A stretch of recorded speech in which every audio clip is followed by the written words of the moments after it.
Hello and welcome back to the Slovakian Liga 2 champions MSK Púchov. We'll be doing a summer rebuild today. Do not adjust your television sets. I am a person and not a deck chair. Let's get into it. And here we are with the season expectations. Marek Simasec has asked me to attempt to avoid relegation from the first Slovakian league, but I think we're going to do a bit better than that. Well, at least I hope we will. And we're supposed to work towards repairing the club's financial damage again, because after we repaired it, it broke again. And is there a more beautiful sight? What a difference a trophy makes. The managerial support is finally in the green. Ah. It's only taken a whole year. Klubs has dropped his player mutiny revolt as well. Woohoo! This is the core of the team I'm going to keep for next season. We got these 6 players that I'm going to plan on keeping on the starting 11 for now, unless we get somebody really good to come in over the top of them. The majority of the starting 11 has dropped down to the bench, and the bench players that were there, I'm going to try and shift on. There's 6 players that will be in contract for next season that we're going to have to try and move on. But the rest of the senior players that I don't want will have their contracts expire at the end of June. I've said it before, but it pains me to say every time. Pite is going. I've moved him down to the under-19s, so it's nice and neat and tidy, so I can see what I'm doing. And he's unhappy, but he's going to have to put up with it. Farewell, sweet prince. I'm going to also terminate pretty much all the staff and get in a completely new backroom staff, because I never really had a shake-up when I came in for the first time. And you need to have a vacant space for you to be able to add in job adverts, which is what I want to do, because I don't want to search through the staff bar, because I think it's cheesy, as I've said before. So we'll see what we come back with after that's done. I asked the board to turn to professional status as we were when we were in the Slovakian first tier last time we were there, and then we changed to semi-professional when we came back down. But they've said I didn't think we would because of the financial issues, but they say we believe we can still achieve fame as a semi-professional side. People love to root for an underdog, which is true. I love to root for an underdog, which is the whole point of me not having coaching badges in the first place, because I want to challenge and I want to play with smaller teams. But that's a bit snide there, man. That is a bit snide. As much as we'd love to, we can't afford it. Yeah, that makes more sense. Oh well, semi-professional next season. Another hurdle to try and overcome. Maybe a relegation battle is more realistic then. I've also asked for a set-piece coach, but that's been rejected. However, we are allowed to have performance analysts now. So if we do have a part-time training day that falls after a match, we'll be able to do match reviews, which would be nice.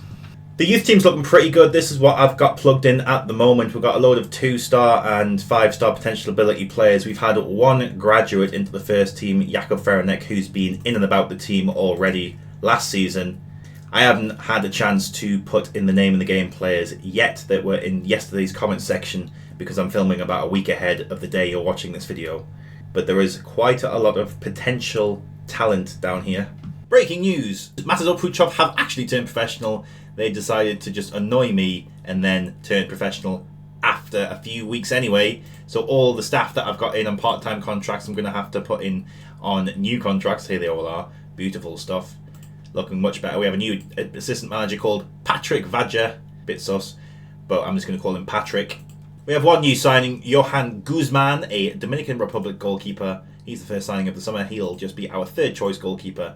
Season expectations have been updated to relegation playoffs. So they've increased somewhat from trying to attempt to avoid relegation. And the wage budget, I think, has been cut a little bit. I think we're on like 9.5 grand, but it's 8.5 grand that we've got to play with now, which is a bit harsh. Actually, that might be because I've been playing around with the transfer budget.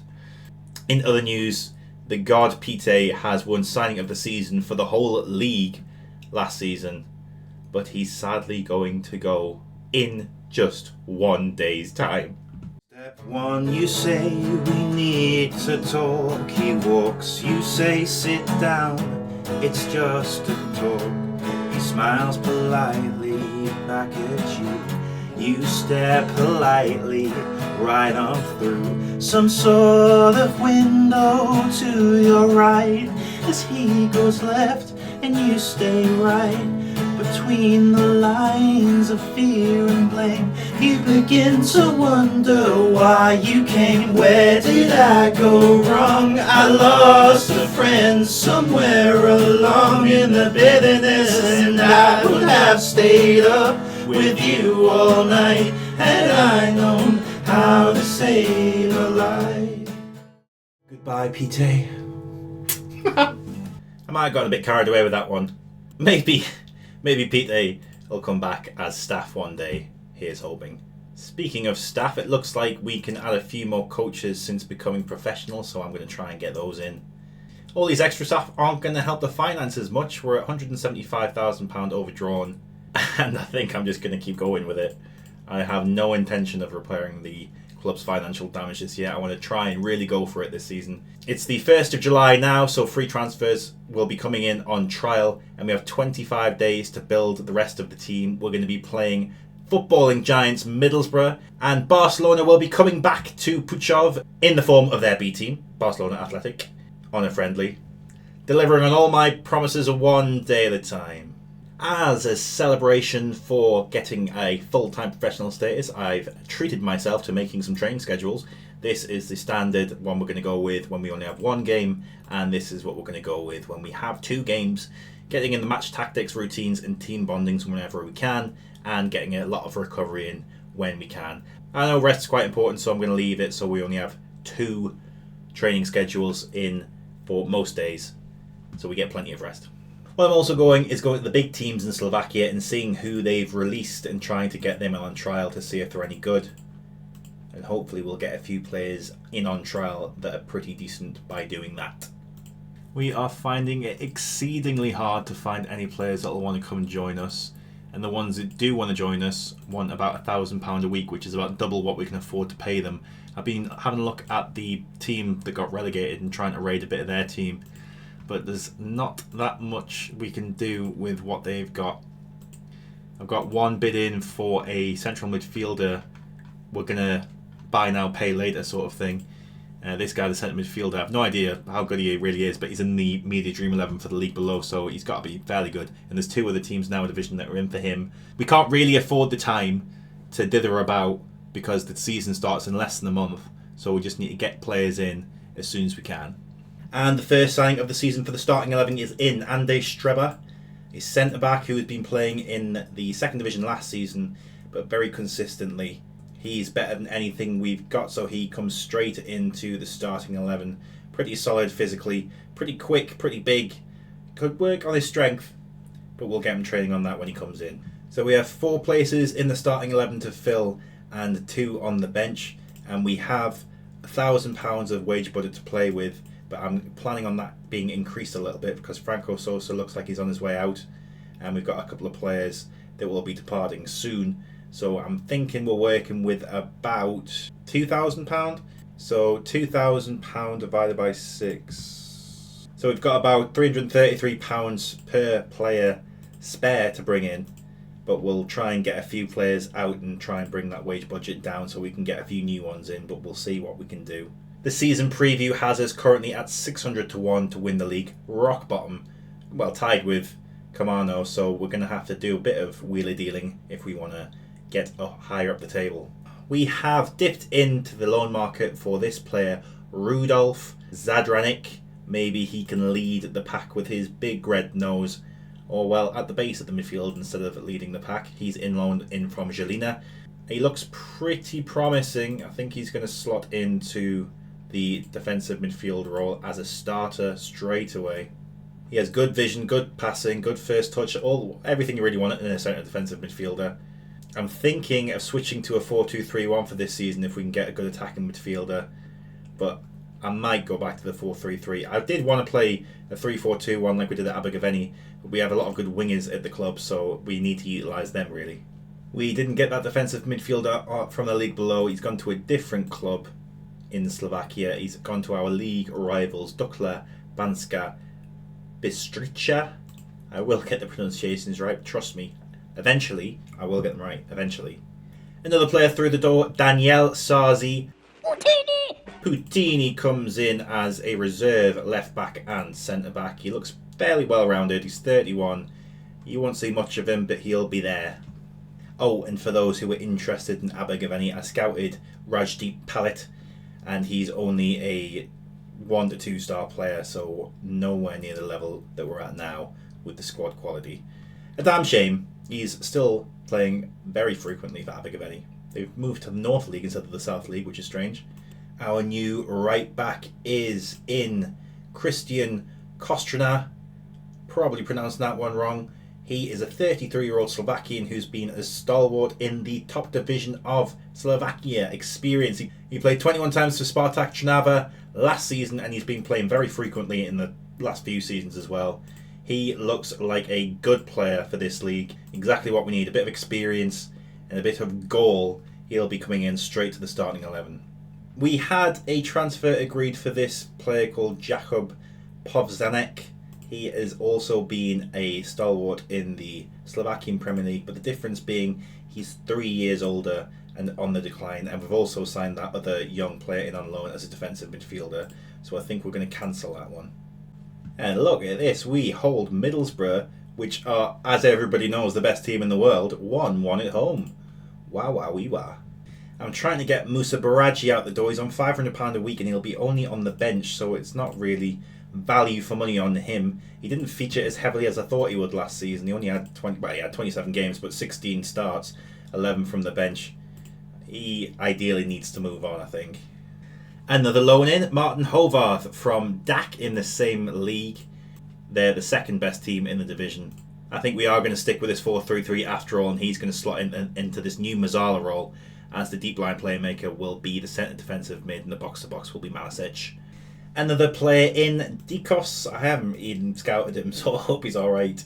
He's fine. He's a winger to sit on the bench. He can also play attack in midfield. And we have this other player potentially coming in, Marcos. I'm waiting for a scout report coming in on him. He might be the deputy striker, but we're going to delay for now. And real life has reflected itself in Football Manager. A draw in Púchov against Barcelona, second team. But amazingly, it's happened again. 2-2. I think we're just short a striker and a centre-back. I have got quite an interesting one coming in, or potentially coming in.